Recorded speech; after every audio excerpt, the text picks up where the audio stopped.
Hello and welcome to a new thing I'm calling SWP Showcase. Hopefully a series of reviews for content for Train Sim.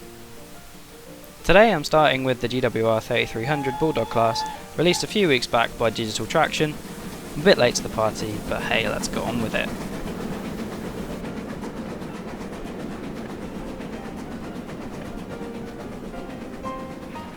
So first, a little bit of history.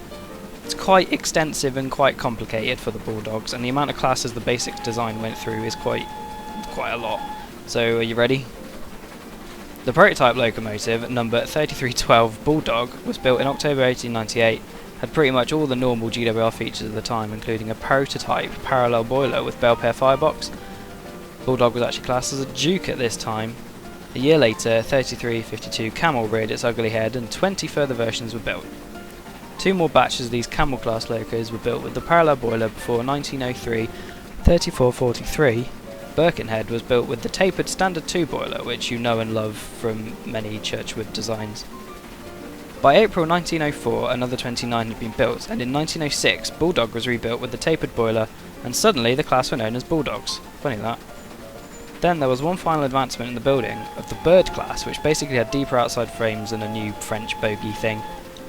Then in 1912 the GWR decided its numbering system stank and kicked all the Duke, Badminton, at Borough and City classes out of the 3300 to 3455 series and used the numbers for the Bulldogs. Then the Duke Dogs happened, basically. So anyway, what do we get with the Digital Traction pack? Well, you won't find any curvy frames with the originals here, all straight, but you do get a nice choice of liveries. Indian red frames, which is gorgeous, the pre-World War I livery. GWR lined green, plain green with a choice of tender logos and emblems, and also a very early BR version which includes the shed codes and worn-like lettering and stuff. You also get two different tender variants, the Dean and the Collet 3500 gallon variety.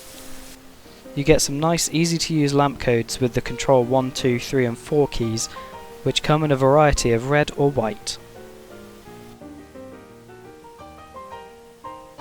You get the usual steam and particle effects, including sparks if you thrash a little too hard, which is the kind of stuff we've come to know and love from DT recently.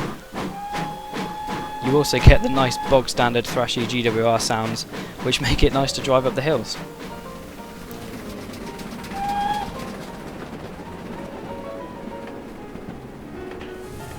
Quite like the 3D firebox that devs are doing more and more of now. It's quite nice, it gives you a bit more of a realistic feel.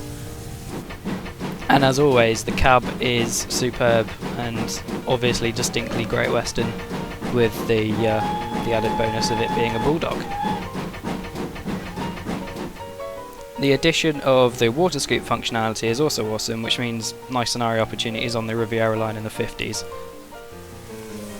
And something quite Victory Works-esque is the customisable loco features, including, the chimney type, top feed, route restrictions, safety valve bonnet type and depot related banter, pretty much.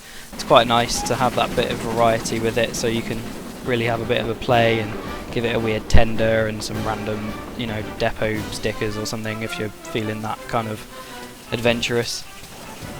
And you also get 3 scenarios to go with the loco, which wraps up into a sort of, nice tidy £11.99 package, which I kind of found quite reasonable, and I definitely recommend.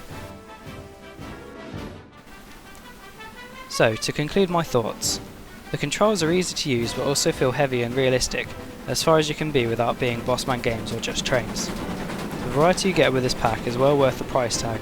The amount of different liveries available and the customization you can do to each one means the world really is your oyster if you want to potter around and recreate the turn of the 20th century. I mean, obviously there are stronger and faster locos of the same size that will storm around and never break a sweat, and of course I absolutely love the moguls for their versatility. But if you're quite happy to get from A to B a little more sedately, then the Bulldog really is the engine for the job.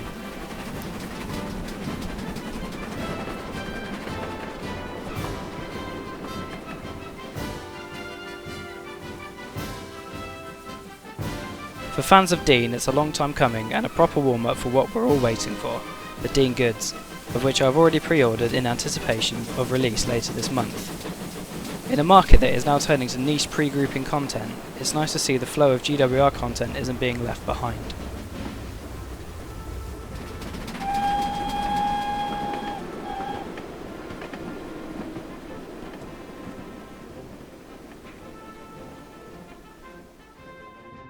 This is brilliant, but I like this.